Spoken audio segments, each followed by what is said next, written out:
Mae'r Gwanwyn wedi dod o'r diwedd, a dyma ni yn Strasbwrg unwaith eto y taith yma dyn ni'n wneud bob mis lle mae'r Senedd llawn yn cwrs.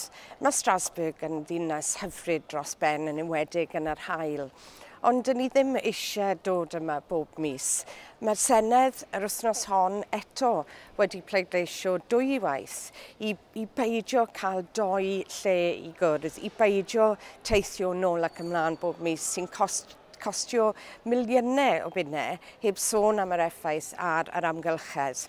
Mae'n fater o ddemocratiaeth.